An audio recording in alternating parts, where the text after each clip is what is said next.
Pada tahun 1924, Joseph Stalin mengambil alih kendali Uni Soviet setelah Vladimir Lenin meninggal karena stroke. Stalin pun menjabat sebagai Sekjen Partai Komunis Uni Soviet dari tahun 1922 sampai kematiannya pada 5 Maret 1953. Pertanyaannya, sampai saat ini ada banyak spekulasi yang menyelimuti kematian Stalin yang mendadak di usia 74 tahun. Pada pembahasan kali ini kita akan membahas beberapa fakta tentang kematian Joseph Stalin. Seperti biasa, jika kurang mohon ditambah, jika salah mohon dikoreksi, jika ada referensi lebih mari kita saling berbagi.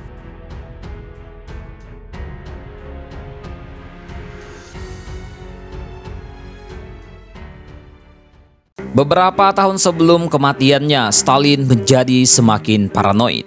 Dia percaya kalau semua orang di sekitarnya bersekongkol untuk menjatuhkannya.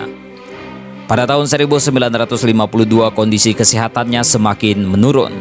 Di salah satu kesempatan, salah satu dokter pribadi Stalin, Vladimir Vinogradov, menyarankan agar ia menanggapi segalanya dengan kepala dingin.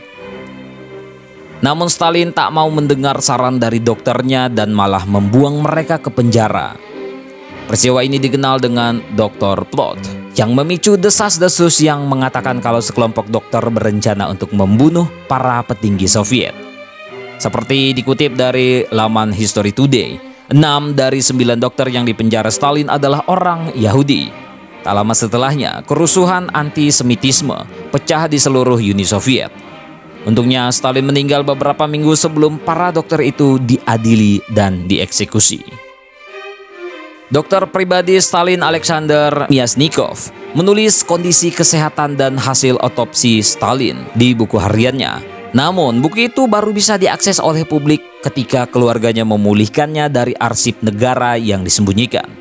Hal yang menarik adalah pendapat Myasnikov yang menyebut Stalin menderita penyakit mental. Myasnikov mengklaim kalau kegilaan Stalin berasal dari aterosklerosis serebral tingkat lanjut yang menyebabkan pengerasan pembuluh darah di otak dan bisa memicu stroke. Menurut Myasnikov, penyakit ini memengaruhi pengambilan keputusan Stalin dan berkontribusi pada paranoia dan peningkatan kekejamannya di akhir hidupnya. Pada pagi hari ketika ditemukan, para dokter dan pemimpin Partai Komunis Soviet melihat tubuh Stalin terbaring tak sadarkan diri di atas lantai. Saat itu tubuhnya basah kuyup dengan air seninya sendiri. Bau busuk yang meresap ke ruangan menambah kengerian suasana saat itu. Butuh waktu 4 hari setelah Stalin ditemukan tidak sadarkan diri sampai ia menghembuskan nafas terakhirnya. Namun alih-alih memanggil dokter, pengawalnya justru menghubungi Menteri Keamanan Negara. Para pemimpin komunis itu baru memanggil dokter yang bisa mereka temui 12 jam setelah melihat tubuh Stalin. Dalam sebuah ironi, beberapa dokter terbaik Uni Soviet yang sebelumnya merawat Stalin justru sedang mendekam di penjara sehingga tidak bisa mengeceknya. Tak hanya dokter, para sekutu dan orang kepercayaan Stalin juga tak berani menyentuh tubuhnya.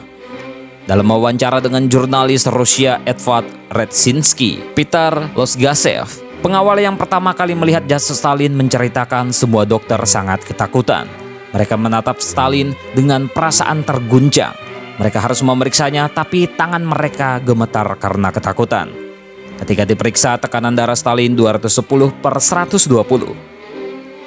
Lengan dan kaki kanannya lumpuh, dan gigi palsu kesayangannya hampir hancur semua. Menurut kepala dokter gigi di Kremlin, Alexei Doinikov, Stalin hanya memiliki 3 gigi asli pada hari ketika dia meninggal. Lintah sudah digunakan sejak abad ke-18 dan ke-19 untuk mengurangi tekanan darah pasien. Seperti dikutip dari buku The Last Day of Stalin, para dokter juga menaruh lintah di kepala Stalin untuk menyadarkannya. Tak hanya itu, mereka juga menyuntikkan enema glukosa serta enema nutrisi yang berisi krim dan kuning telur ke dalam tubuhnya. Ketika Stalin tak kunjung sadar dari koma, para dokter menggunakan kompres dingin, pernapasan buatan, dan suntikan adrenalin. Pada saat itu putra Stalin, Vasily, memprotes perlakuan terhadap ayahnya dengan berteriak, "Kalian bajingan, kalian membunuh ayahku." Putri Stalin, Svetlana Alliluyeva, juga menceritakan saat-saat terakhir ayahnya. Dia tiba-tiba membuka matanya dan menatap semua orang di ruangan itu, katanya. Ya, itu adalah tatapan yang mengerikan, marah atau mungkin geram dan penuh ketakutan akan kematian. Ketika Stalin menghembuskan nafas terakhirnya, semua orang yang hadir berlutut dan mencium tangannya, kecuali kepala polisi rahasia Uni Soviet, Lavrentiy Beria. Dikatakan bahwa Beria telah meludahi jasad Stalin pada saat kematiannya.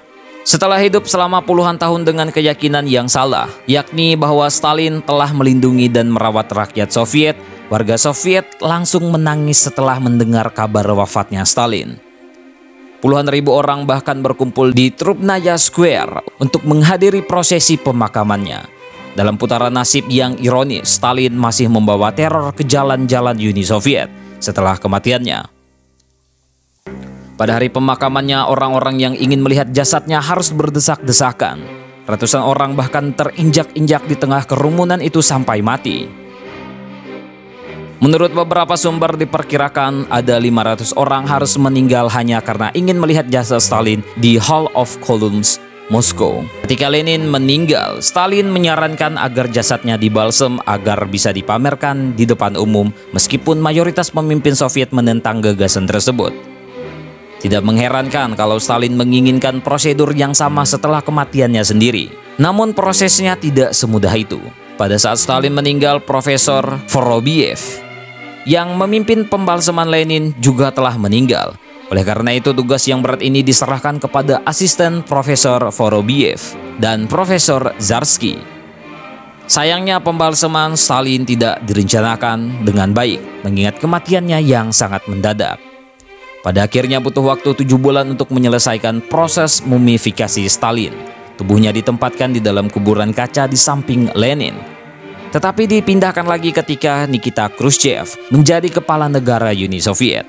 Setelah naik ke tampuk pemerintahan Soviet, Khrushchev langsung bertekad untuk memberlakukan kebijakan destalinisasi. Khrushchev percaya kalau diktator kejam itu tidak pantas mendapat tempat di samping Lenin. Akibatnya, 8 tahun setelah dibalsem dan dimakamkan dalam kuburan kaca, jenazah Stalin dikeluarkan dari museum di Lapangan Merah dan dikubur di dekat tembok Kremlin. Pada akhirnya Stalin kehilangan kehormatan dan prestis yang dia yakini sebagai haknya. Alih-alih beristirahat di samping Lenin, Stalin malah ditempatkan di samping tokoh-tokoh yang lebih rendah dari para pentolan revolusi Rusia. Secara kebetulan, hari penggusuran makam Stalin bertepatan pada hari Halloween 1961.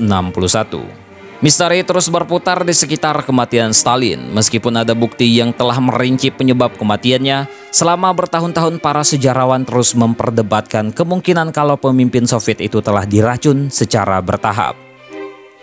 Misalnya pada malam kematian Stalin, dia muntah darah karena mengalami pendarahan saluran pencernaan.